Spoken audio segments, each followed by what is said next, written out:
इदम श्री सद्गुरुवे नमः। परम पूज्य गुरुदेव वंदे माँ के सानिध्य में, देव शक्तियों के सानिध्य में, उनकी ऊर्जा को अपने अंतस में धारण करते हुए आइए स्वाध्याय की तरफ, स्वयं के अध्ययन की तरफ अगला कदम। जन्म शताब्दी पुस्तक माला 64, घर एक तपोवन, परिवार एक प्रयोगशाला, डे 3। इस तपोवन में हमारा प्रवेश हो चुका है और हमें समझ में आ गया है कि गुरुदेव उस परिवार की बात नहीं कर रहे हैं जो देह भाव से संबंधित है, जो केवल देह से जुड़ा हुआ है, जो बॉडी कॉन्शियसनेस से जुड़ा हुआ है। गुरुदेव उस परिवार की बात कर रहे हैं जो आत्मा के प्रकाश से जुड़ा हुआ है, जिसे प्रकृति का परिवार पूरा विश्व है। प्रकृति तो गांव गांव में भी भेदभाव नहीं करती। सूर्य जब आता है तो वो ये नहीं देखता कि मुझे कौन से गांव पे आना है, कौन से शहर में जाना है, कौन सी सिटी में जाना है। वो सबके लिए बराबर है। तो परम पूज्य गुरुदेव हमें उस प्रेम की ओर ले जा रहे हैं जो सबके लिए है, बराबर है, वसुदैव कुटुंबकम है, और जो आत्मा का दिव्य प्रकाश है। जो आत्मा उस परमात्मा से जन्मी है, उस परमात्मा से ही निकली है और अंत में उसी में जाकर विलय होनी है। तो परम पूज्य गुरुदेव कह रहे हैं कि जब तक हमारे मन में, हमारी भावनाओं विचारणाओं में वसुदैव कुटुंबकम का भाग नहीं आएगा, मतलब इस पृथ्वी पर जन्मा हर जीव प्राणी मात्र के लिए सद्भावना का भाव नहीं आएगा, तब तक हम अपने मैं मेरा में उलझे रहेंगे और उसका हमें कोई लाभ नहीं होने वाला। हम जितना मर्जी कमा लें, जितना मर्जी कुछ भी कर लें, लेकिन जब तक हम अपनी प्रतिभाओं को, अपने परिवार को, अपनी हर चीज को जिसको हमने अपना मान लिया, उसमें वो अपनत्व की एनर्जी को जब तक हम त्यागेंगे नहीं और उसे भगवान के खेत में बोएंगे नहीं, तब तक बात बनेगी नहीं। तो एक हायर फ्रिक्वेंसी की ओर चलते हैं। गुरुदेव नवयुग की ओर ले जा रहे हैं, सतयुग की ओर ले जा रहे हैं, नया युग। सतयुग कौन सा युग है? नया युग। सतयुग कैसे आएगा? क्या एक गो में सतयुग आ जाएगा, अचानक सोकर उठे और सतयुग आ गया? ऐसा नहीं हो पाएगा। लेकिन हमारे भीतर का सतयुग सतयुग इसी क्षण आ सकता है, अगर हर एक इंडिविजुअल ये सोचने लगे कि मुझे केवल अपने भीतर का सतयुग जगाना है। सतयुग कौन सा युग है?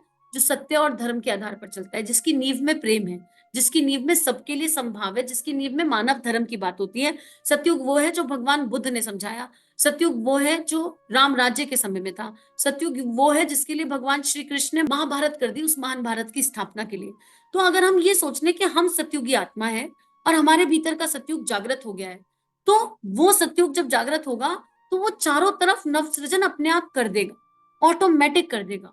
और भले हम कितनी भी कीचड़ में हो, देखो कमल भी कीचड़ में खिलता है, लेकिन कमल को माँ लक्ष्मी का, महालक्ष्मी का प्रतीक माना जाता है। कमल गट्टे का बड़ी दिवाली की पूजा में, बड़ी पूजाओं में बड़ा स्थान होता है, और वो खिल कहाँ रहा है? कीचड़ में।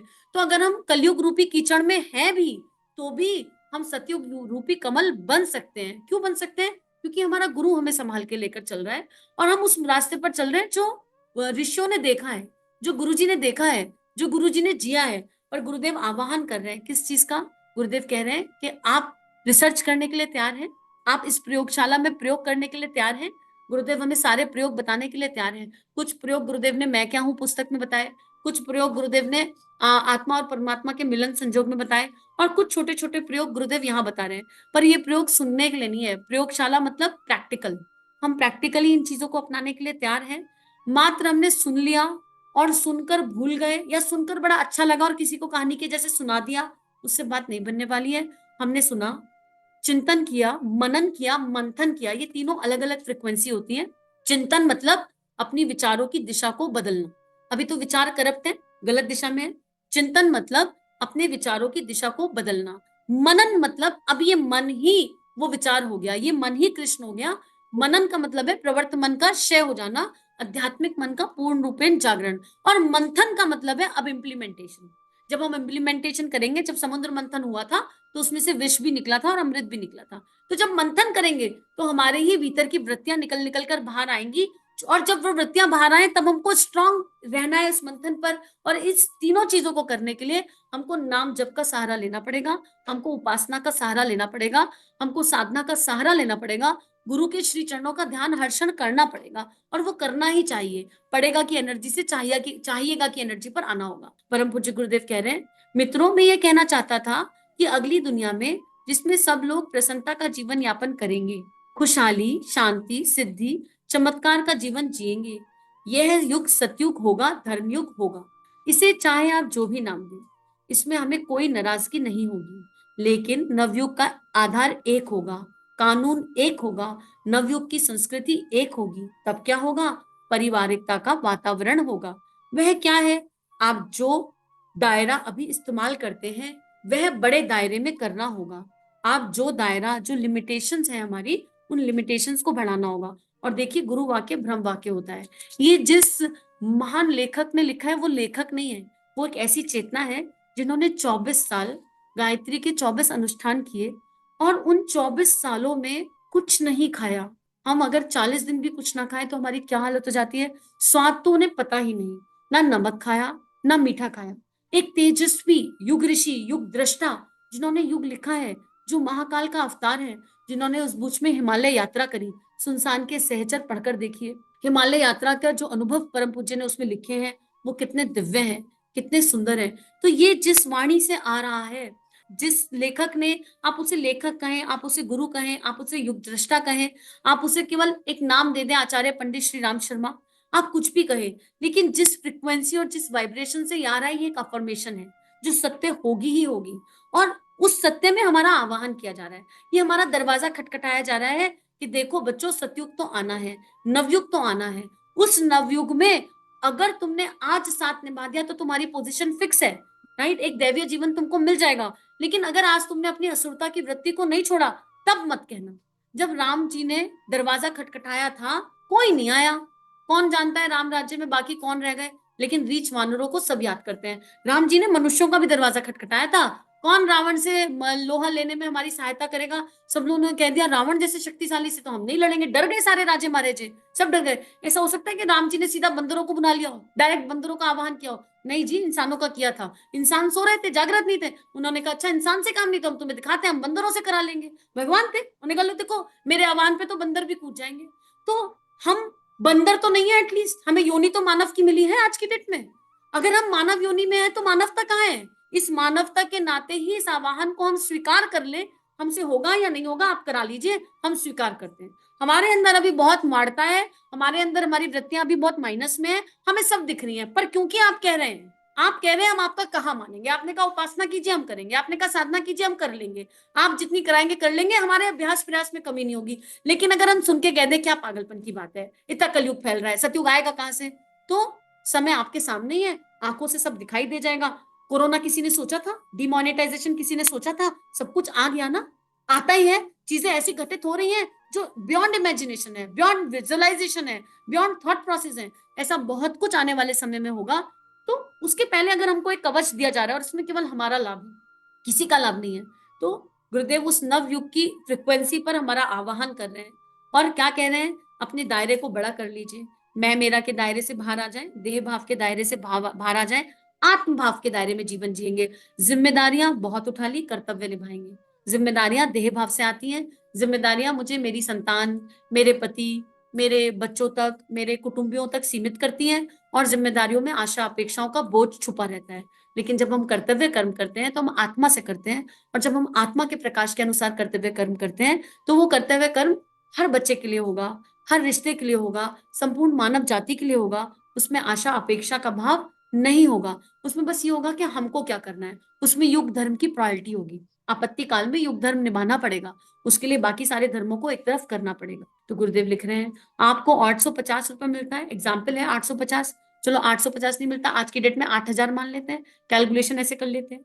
इसमें आप क्या क्या करते हैं। अरे साहब, खाने में, बीवी बच्चों में खर्च हो जाता है, छोटा भाई स्कूल जाता है उसमें खर्च हो जाता है, कुछ शादी में कर्ज लिया था उसको दे देते हैं। क्यों आप अपने लिए ही तो खर्च नहीं करते। नहीं साहब, इतना पैसा हम अकेले अपने पर खर्च कैसे करेंगे। हम अपनी बड़ी बहन को भी भेजते हैं, भेजना पड़ता है। साथियों, जो सिद्धांत आज आपने अपने कुटुंब में लागू किया, उसे सारे समाज में लागू करना होगा। आपके पास अगर धन है, आप संपन्न व्यक्ति हैं, इसका श्रेय आपको मिलेगा। लेकिन इसका मतलब यह नहीं कि आप इस धन को स्वयं अकेले खाएंगे, मौज मस्ती करेंगे। अगर आप ऐसा करते हैं तो लोग आपका गला दबाकर उल्टी करा लेंगे। अध्यात्म का युग आएगा तो इसी प्रकार आएगा। अनावश्यक चीजें आपको नहीं मिलेंगी। आपके पेट में जितनी जगह है उतना ही खाइए, शेष बांट दीजिए। नहीं तो लोग आपको, आपका गला दबाएंगे, उल्टी करा देंगे। तो गुरुजी, क्या ऐसा जमाना आ रहा है। हाँ बेटा, ऐसा जमाना आ रहा है। देखो, ये एक संकेत है। क्या संकेत है। श्री भाव में स्थित हो जाओ। श्री भाव की बात गुरुदेव कई सारे स्वाध्याय में कर चुके। जब लोभ की एनर्जी खत्म होगी तो श्री की एनर्जी आएगी। प्रेम और भय एक साथ नहीं रह सकता, पैसा और प्रेम भी एक साथ नहीं रह सकता। तीन वृत्तियां हैं, लोभ, मोह और अहंकार। और लोभ इतनी माड़ी व्यक्ति है, इतनी माड़ी वृत्ति है जो दिखाई भी नहीं देती। अगर हम लोभ के कॉन्शियसनेस से श्री के कॉन्शियसनेस पर शिफ्ट हो जाएंगे तो हम महालक्ष्मी का ध्यान करेंगे। और महालक्ष्मी क्या कहती है? महालक्ष्मी कहती है, महालक्ष्मी सद्भावना है, प्रेम है, करुणा है, संवेदना है। क्या विवेकानंद जी के पास पैसों की कमी रही? विवेकानंद जी के पास जो था वो आज तक हम लोगों के पास नहीं है। जब हम आध्यात्मिक उन्नति करते हैं तो हजारों हजारों वर्ष तक वो उन्नति देश के काम आती है, संसार के काम आती है। जब हम भौतिक उन्नति करते हैं तो कोई आपको 100 साल याद रख लेगा, 200 साल याद कर लेगा, 300 साल याद कर लेगा, not more than that, not more than that. कोई एक व्यक्ति बता दीजिए जिसने भौतिक उन्नति करी हो। है, हिटलर है। हिटलर को हम कैसे याद करते हैं? अपने दोनों हाथ बाहर निकाल कर चला गया, क्या बताने, मैंने जीवन भर इन हाथों से पैसा इकट्ठा किया और जब मैं मर रहा हूं तो मैं एक पैसा अपने हाथ में नहीं लेके जा पा रहा। हिटलर का एग्जाम्पल आता है। लेकिन यहीं पर राजा जनक का भी एग्जाम्पल आता है। क्या था, क्या नहीं था राजा जनक के पास? अटैच किसी चीज से नहीं। राजा जनक कहाँ थे? विधेय थे। विधेय मतलब जो देह भाव से पूरी तरह मुक्त हो। तो सत्ता ऐसे ही लोगों के हाथ में दी जाएगी जो विधेय है, जो देह भाव में है पर अटैच नहीं है। महालक्ष्मी ये कहती है, मातृ शक्ति की 4 शाखाएं हैं, तो उसमें महालक्ष्मी एक शाखा है। वो सन्यासियों को पसंद नहीं करती हैं, क्योंकि सन्यासी क्या कहते हैं? हाय पैसे से दूर रहो, हाँ पैसे से दूर रहो। नहीं, महालक्ष्मी कहती है पैसा तुम्हारे पास है तो उसे श्री बनाओ। पैसा तुम्हारे पास है तो उसको श्री बनाओ। आज है, उसे यूज कर लिया, लेकिन अपने लिए नहीं, सबके लिए। कल नहीं है तो उसे मिस नहीं किया। आज गाड़ी है तो गाड़ी में बैठ गए, कल पैदल चलना पड़े तो पैदल चल गए, सहजता से। और थोड़ा दिल बड़ा करो, थोड़ा हृदय से, सद्भावना से। कहीं किसी पीड़ित को देखो, कहीं से किसी दीन दुखी को देखो, लग रहा है कि जिसे कुछ जरूरत है, तो तुम अपने अकाउंट से अगर थोड़ा निकाल कर दे दोगे तो तुम्हारा कुछ कम नहीं होगा मेरे बच्चे, तुम्हारा कुछ कम नहीं होगा। तुम श्री भाव में स्थित हो जाओ। तुम मत घबराओ कि तुम्हारे बच्चों का क्या होगा। अगर तुम अपने बच्चों को ईश्वर को समर्पित कर दोगे और ये मान लोगे कि जैसे मैं ईश्वर का बच्चा वैसे वो ईश्वर के बच्चे, ईश्वर उनका ध्यान रखेंगे, तो कोई कमी नहीं आने पाएगी। एक स्टोरी है, परम पूज्य गुरुदेव के पास उनके एक भक्त जाते हैं और उनके अपने 2 बच्चे थे और उनके भाई के 3 बच्चे थे। और वो अपने भाई के बच्चों की समस्याओं को लेकर गए थे। गुरुदेव क्या करूं, भाई के बच्चे तो बिल्कुल कुछ नहीं कर पा रहे हैं, उनका तो बहुत घबराहट हो रही है। और भाई उनका शायद मेंटली रिटायर्ड या कुछ तो था, कहीं ये मैंने कहानी पढ़ी है। तो तत्व दर्शन पिक करिएगा कहानी का, एग्जैक्ट कहानी पर मत जाइए। तो परम पूज्य गुरुदेव ने उनसे पूछा कि फिर क्या करूं? गुरुदेव बच्चों का संभाल लीजिए। तो गुरुदेव बोले तेरे बच्चों का? बोले मेरे बच्चों का मैं देख लूंगा, आप भाई के बच्चों का संभाल लो। मेरे बच्चों का मैं संभाल लूंगा। गुरुदेव ने 3 बार पूछा, 3 बार। अच्छा तू पक्का अपने बच्चों का संभाल लेगा? हाँ हाँ गुरुदेव, मैं अपने बच्चों का संभाल लूंगा। अच्छा ठीक है। 3 बार पूछा। भाई के बच्चे इतनी टॉप कंपनियों में आज की डेट में है, आउट ऑफ इंडिया सेटल्ड हैं, और उनके अपने बच्चे एक औसत भारतीय जीवन जी रहे हैं। और वो हंसते हुए बात बताते हैं कि गुरुदेव ने तो 3 बार पूछा, मेरी बुद्धि ही नहीं चली, मैं अपने बच्चों का खुद संभालना चाहता था। अहंकार रूपी वृत्ति इतनी हावी थी। हम बताओ उस परमेश्वर के आगे क्या करेंगे हम अपने बच्चों के लिए? कोई डेस्टिनी फिक्स है किसी की? हम क्या बच्चों के भाग्य विधाता है? हम केवल बच्चों को संस्कार देने का काम कर सकते हैं, और वो भी उस ऊर्जा से। ये परिवार की प्रयोगशाला की बात चल रही है, इसलिए ये बात आ रही है यहाँ पर कि बच्चों को रुपया पैसा मत दीजिए, उन्हें नीड एंड ग्रीड का अंतर समझाइए, उन्हें रिक्वायरमेंट एंड लग्जरी का अंतर समझाइए, उन्हें धरातल पर लेकर आइए। उनको ऐसा नहीं है कि उनकी इच्छाएं पूरी मत कीजिए, करिए, लेकिन उन्हें संग संग समझाइए। जैसे एक एग्जाम्पल और बताती हूँ। इसी देह की संतान को बाहर खाना खाने का बड़ा शौक, और घर परिवार में वही देखा है। और अब जब हम बाहर आजकल आज की डेट में खाना खाने जाते हैं तो कितना बिल आ जाता है। बात बहुत पुरानी है, अभी तो बच्चा बड़ा हो गया है, लेकिन होगा 2.5-3 साल। तो शुरू में ये समझ नहीं आ रहा था कि ये क्या होता है, और सारा परिवार इसकी सहमति पर है कि एक बार जाते हैं, 2.5-3 हजार का बिल देकर आ जाते हैं। एक बार अंदर नहीं गया, 2 बार अंदर नहीं गया, तो थोड़ा शायद अनुचित किया होगा कर्म, नहीं पता। लेकिन बाल मन में ये बात डाल दी कि अब की बार जब भी कभी जाएंगे तो आप ऐसा करिए, आप अपने पिताजी से कहिए, क्या कहिए, अपने दादाजी से कहिए, अपने मामा जी से कहिए, जो भी लेकर जा रहा है उनसे कहिए कि जितना होटल का बिल आएगा उतना ही पैसा अनाथ आश्रम में भी देंगे। हमारी वृत्ति, हमारा हो सकता है तरीका गलत हो। तो उसने कहा उससे क्या होगा? हमने कहा जितना आप एक बार में खर्च कराते हैं एक अनाथ आश्रम में, उतने में 30 बच्चों का पूरे महीने का पेट भरता है, इतना रॉ अनाज आ जाता है। तो बच्चे की आंखें खुली रह गई, ऐसा क्या? तो उसको ये बात अच्छी लगी, उसने यही बात आगे अपने परिवार में कही। परिवार वालों की हवा खराब हो गई, धीरे धीरे सोचा लेके जाना बंद कर दो, वो ज्यादा बेटर होगा, ये बेटर होगा। तो तरीका काम कर गया, परिवार वालों को भी समझ में आया। फिर बच्चे ने फिर इच्छा करी तो उसको और रेस्टोरेंट दिखाए जहां पर आप बाहर का अच्छा खाना खा सकते हैं, लेकिन वही बिल 400-500 में भी निमट सकता है। ढूंढेंगे तो सब मिल जाता है, ऐसा नहीं है। एम्बियंस के पैसे होते हैं, कि बेटा खा सकते हो। फिर उसको यूट्यूब से निकाल निकाल के रेसिपी बना के दिखाएं, देखो ये खाना भी बहुत अच्छा बन रहा है, इसमें पोषण है, मम्मी कैसे गायत्री मंत्र करते हुए बनाती है, राधा नाम करते हुए बनाती है। धीरे धीरे बच्चे की वृत्ति चेंज होने लगी और एक्चुअली चेंज हो गई। शौक आज भी है लेकिन अलर्ट है, विवेक के साथ अलर्ट है। अगर एक बार हो गया तो दूसरी बार नहीं खाना है, कितना कैलकुलेट करना है, अनाथ आश्रम वृद्धाश्रम इन सब के बारे में सोचना है। धीरे धीरे आ रहा है, अभी आगे रहेगा कि नहीं रहेगा हमको नहीं पता, लेकिन सही तरीके से। और फिर बच्चों को अनाथ आश्रम लेकर गए, उसको दिखाए कई सारे अनाथ आश्रम, देखो यहाँ पर कितने बच्चे हैं, देखो ये लोग क्या खाते हैं, कैसे खाते हैं, थोड़े दिन हम भी ये खाना खाएं। और वो हुआ, बच्चे ने भी खिचड़ी खाई, कुछ दिन फास्टिंग करके देखी। पर ये आगे रहेगा या नहीं ये हमको नहीं पता, ये काम भगवान का है, भगवान का बच्चा है, संस्कार डालना काम है, एक अभ्यास और प्रयास। वृत्ति तो अपनी आ जाती है, अपनी आ जाए कल को, कोई पता नहीं चलता उम्र के साथ कब कौन सी वृत्ति सिर मार ले। लेकिन इसका मतलब ये नहीं कि हम एफर्ट नहीं करेंगे। हमको अगर आज पहले हम खुद की लग्जरी और रिक्वायरमेंट पे काम करें, हम ये देखें हम कब लग्जरियस हो रहे हैं और काम हम रिक्वायरमेंट पे काम कर रहे हैं, किसी भी चीज से अटैच ना हो, श्री भाव में जाना है। आप हर चीज का इस्तेमाल करिए लेकिन किसी भी चीज की कमी में व्याकुल ना हो जाए। ऐसा ना हो कि कोई आदत ऐसी पड़ जाए, आज एसी में सो रहे हैं, कल को एसी नहीं है तो हाय तौबा मचा रहे हैं, हाय एसी के बिना नींद नहीं आएगी, हाय एसी के बिना नींद नहीं आएगी। नहीं है तो यूज कर लिया, नहीं है तो कोई बात नहीं, उसमें भी मुस्कुरा रहे हैं, उसमें भी आनंद है। तो राजा जनक जैसा जीवन, और श्री को वो शक्ति माने जो ब्रह्मांड के सेंटर पर रखी है और रोज प्रार्थना करें, हे माँ श्री, जब जिसको जितनी जरूरत हो आप गुरु इच्छा से उसके पास पहुंच जाना, कभी किसी की रिक्वायरमेंट्स कम ना पड़े। गुरुदेव उपवास का साइंस ये बताते थे पहले कि अगर आप एक वीक में एक उपवास भी करते हैं तो इस धरती पर अन्न की कमी को पूर्ण करते हैं। जब आप उपवास करें तो माँ धरा से प्रार्थना करें, हे माँ धरा, आज इस देह ने गुरु कृपा से उपवास रखा है, इस धरती पर बहुत सारे लोग भूखे सो जाते हैं, ये अन्न उन लोगों तक पहुंच जाए। उपवास का जो एक्चुअल विज्ञान था वो ये था, उपवास का जो एक्चुअल साइंस था वो ये था। हम क्या करते हैं, उपवास अन्न का कर लिया और कुट्टू बना बना के खा लिया, दुनिया की दूसरी चीज उठा उठा के खा ली। क्या ये उपवास हुआ?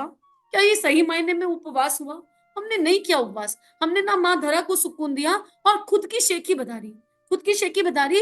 अरे हमने तो एकादशी का उपवास किया, हमने तो पूर्णिमा का किया, हमने तो संडे का किया, हमने तो मंडे का किया। आपने कंट्रीब्यूट क्या किया समाज में? एक फास्टिंग एक टाइम करनी थी, इसलिए करनी थी कि वो उस समय का अन्न बच जाए और वो बचा हुआ अन्न उन भूखे लोगों को मिल जाए। हम जा जाके कहाँ से ढूंढ के लाएंगे लोग? लेकिन इस धरती पर भूख से लोग रोज मर रहे हैं। अगर हम ध्यान से देखेंगे, बीमारी से मर रहे हैं तो भूख से भी मर रहे हैं। और सूक्ष्म की ऊर्जा काम करती है, आप सूक्ष्म में वो एनर्जी डालिए कि ये एक समय का उपवास केवल इसलिए है। उपवास नहीं होता 3 रोटी खाते हैं 2 रोटी कर दीजिए, वीक में एक दिन, आज एक रोटी बचाई माँ, ये माँ अन्नपूर्णा ये आपको समर्पित है, किसी को मिल जाए, किसी भूखे को मिल जाए, कहीं पर किसी का पोषण हो जाए। केवल सूक्ष्म में ऊर्जा छोड़िए, देखिए उसका रिजल्ट आता है। बच्चों को भी ये सिखाइए, बच्चों को भी बताइए, लेकिन जब खुद स्थित होंगे तभी तो बच्चों को सिखा पाएंगे, बच्चों को बता पाएंगे। अभी तो हमको समझ ही नहीं आ रहा, हम उपवास का मतलब सोचते हैं ऑल्टरनेटिव मील्स, उन ऑल्टरनेटिव मील्स में हम ज्यादा खा जाते हैं, नॉर्मल खाने से ज्यादा खाना खा लेते हैं, क्योंकि हमको भूखा रहने की आदत ही नहीं है। और सोचिए जो भूख से मर रहे हैं, जिन्हें 2-2 3 दिन खाना नहीं मिलता, आप जल तत्व को चार्ज कीजिए और जल से जल ग्रहण करके उससे कहिए मेरी संकल्प शक्ति बढ़ाना, मैं भूखा नहीं हूँ, ये जल मेरा पोषण कर रहा है। आप देखिए उस जल से पूरी ऊर्जा आपके भीतर आ जाएगी। आप मिनी मील्स लीजिए, छोटे मील्स लीजिए, ये नहीं कहा जा रहा कि अपने आप को इतना खींच लो कि टूट जाओ, लेकिन भावना से, संवेदना से तो जुड़ सकते हैं उस समष्टि से, वसुदेव कुटुंबकम के भाव में ये तो प्रयास कर सकते हैं। इसमें कहीं घर से बाहर नहीं जाना, घर में ही रहना है। रोज 10 रुपए रोज निकाल दीजिए अन्नदान के लिए, महीने में 300 रुपए रोज होता है, उस 300 रुपए का कहीं जाकर सही जगह अन्नदान कराइए। बहुत तरीके हैं श्री को व्यवस्थित करने के, लेकिन ये कब कब होगा? श्री भाव से। बच्चों से निकलवाइए, एक गुल्लक बना लीजिए अन्नदान की, बच्चों से कहिए रोज बेटा इसमें 5 रुपए डालेंगे, रोज इसमें खुले पैसे डाल देंगे, 10 रुपए डाल देंगे, महीने के एंड में बच्चे के साथ ही सामान खरीदिए और जाकर किसी जरूरतमंद को दे आइए। संस्कार डालने का तरीका है ये, एक तरीका है, एक कोशिश है, एक प्रयास है, क्या पता रिजल्ट आ जाए। तो बहुत सारे तरीके हैं, और आपके आइडिया बॉक्स में भी कोई आइडिया आता है तो उसे बताइए, कमेंट सेक्शन में लिख दीजिए, क्या पता किसी के काम आ जाए। बहुत सारे आइडिया हैं इस संसार में, जितनी देह उतने आइडियाज, और हम सूक्ष्म से कंट्रीब्यूट कर सकते हैं। ये समझते हैं हम सब ये समझ रहे हैं, जान रहे हैं कि हमारी परिस्थितियां ऐसी नहीं है कि हम घर से निकल निकल के कर सके, पर घर में रहकर भी बहुत कुछ किया जा सकता है। और ऐसे एग्जाम्पल हैं हमारे पास जिन्होंने घर में रहकर बहुत कुछ किया। माँ मीरा, क्या किया उन्होंने, कितना कंट्रीब्यूशन है उनका, बहुत जबरदस्त कंट्रीब्यूशन है। पढ़कर देखिए माँ मीरा को, एक्सट्रीम कंट्रीब्यूशन है। माँ ऋषि अरविंद, कितना कंट्रीब्यूशन है, छोटा मोटा कंट्रीब्यूशन है। वो वो ऋषि चेतनाएं जो हिमालय पे बैठकर हजारों हजारों साल जप करती रही, छोटा कंट्रीब्यूशन है? नहीं, बहुत बड़ा कंट्रीब्यूशन है। परम पूज्य गुरुदेव सूक्ष्मीकरण साधना 5 वर्ष लास्ट में क्या कंट्रीब्यूशन छोटा है, बहुत बड़ा है, घर से नहीं निकले, मिलना जुलना बंद कर दिया, कोई कंट्रीब्यूशन की कोई डेफिनेशन नहीं होती। और हर आत्मा के पास अपना गुण कर्म स्वभाव है, हर किसी के कंट्रीब्यूट करने का तरीका अलग होगा, जिससे महाकाल जो चाहेगा उससे वो करवा लेगा। लेकिन जब राम की सेना खड़ी हो, तो उसमें जितनी वैल्यू हनुमान की है उतनी उन वानरों की भी है जो बिना नाम गुमनाम मर गए। भगवान उनको भी उतना ही प्रेम करते हैं जितना हनुमान को करते हैं। भगवान गिलहरी को भी उतना ही प्रेम करते हैं। अगर धर्म युद्ध हुआ तो पांडवों को याद किया जाता है या पांडव सेना को याद किया जाता है, तो उसमें उस धर्म युद्ध में जितनी अक्षुणी सेना मर गई उसका भी नाम लिया जाता है। इतने अक्षुणी सेना का बलिदान हो, उनको भी ध्यान किया जाता है। ईश्वर उनको भी बराबर प्रेम कर रहे हैं। काम कोई छोटा बड़ा नहीं है, भावनाओं से विराट हो जाए। आइए भाव संवेदनाओं की गंगोत्री बन जाए। भावनाओं से जितना उच्चतम सोच सकते हैं उतना उच्चतम सोचने का अभ्यास प्रयास करें। क्यों नहीं करेंगे तो वापस गुरुदेव की बात याद कर लें, लोग गला दबा देंगे, गला दबा के उल्टी करा लेंगे, पेट में खंजर भोंक भोंक के निकाल लेंगे। कर लीजिए इकट्ठा अगर हो। और यकीन मानिए खंजर कौन भोंकेगा?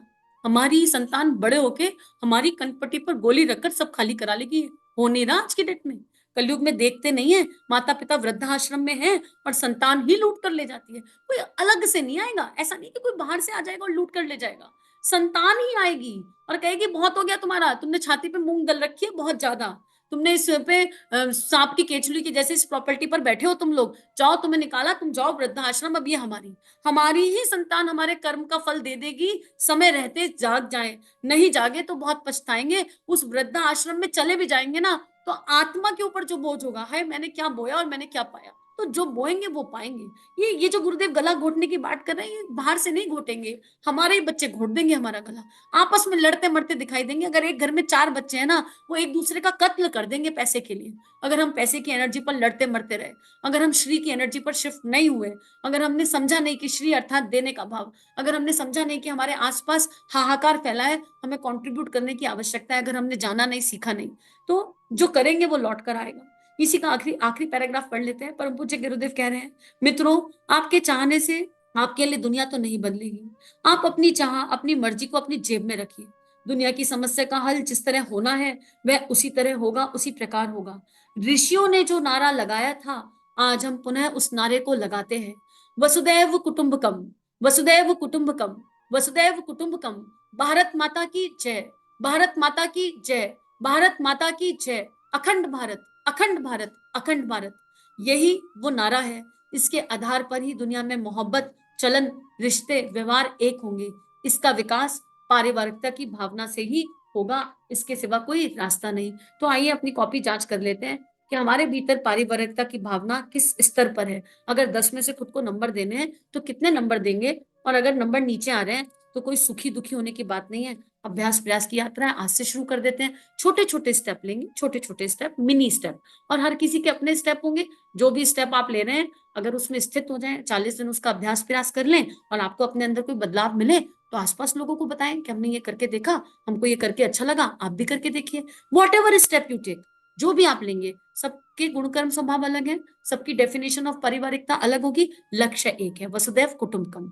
लेकिन उसके लिए मेजर नीड और ग्रीड का अंतर समझना, लग्जरी और रिक्वायरमेंट का अंतर समझना, अपने भीतर परिवर्तन करना। अगर कम अलमारी में 5 जोड़ी, 8 जोड़ी, 10 जोड़ी कपड़े हैं और सेल लगी है, तो सेल के पीछे पगलाएं मत, शांत होकर बैठ जाएं कि कपड़े बहुत हैं अलमारी में, जरूरत नहीं है खरीदने की। चिंतन करके देखिए। अगर किचन में क्रॉकरी बहुत है, मार्केट गए, 6 कप और पसंद आ गए तो वहीं पर रुक जाइए। अभी घर में बहुत कप रखे, जरूरत नहीं है हमें कप खरीदने की, लोग भूखे मर रहे हैं, है ना, और हम यहाँ कप खरीद के समष्टि का नुकसान कर रहे हैं। इस तरह के चिंतन को लाइए। जरूरी नहीं है हर चीज में आपाधापी करने की, भागदौड़ करने की। विचार करने की आवश्यकता है, बस विचार करने की। एक विचारशील, एक भावनाशील परिवर्तन कर सकता है। तो आइए परम पूज्य गुरुदेव वंदे मां से प्रार्थना, समष्टि की, समूह की शक्ति को जो लगातार जप करती रहती है स्वाध्याय के समय, उसको नमन प्रणाम, उनकी चेतना को नमन प्रणाम। और जो ये गंगा गुरुदेव प्रेम की बहार है, भावनाओं की बहार है, ये हमारे अंतस में स्थापित हो जाए और हमारे अंदर परिवर्तन आने शुरू हो जाए, छोटे या बड़े, कैसे भी, पर परिवर्तन आने शुरू हो जाए। यही एक भाव प्रार्थना। इदम श्री सद्गुरुवे नमः, इदम श्री सद्गुरुवे नमः, इदम श्री सद्गुरुवे नमः। सभी को प्रणाम। जय हिंद। अगर ये वीडियो आपकी लाइफ में बदलाव ला रहे हैं, ये भावनाएं आपके अंतःकरण को स्पर्श कर रही हैं और आपके जीवन में परिवर्तन आ रहा है, तो इन वीडियोस को विश्वव्यापी बना दीजिए। चैनल को लाइक कीजिए, सब्सक्राइब कीजिए और इस कंटेंट को जहाँ जहाँ तक पहुँचा सकते हैं पहुँचा दीजिए, ताकि दिव्य विश्व वसुंधरा जागृत हो सके, ऋषियों की और संतों की लेखनी सभी के अंतःकरण बदल सके। जय हिंद, जय भारत।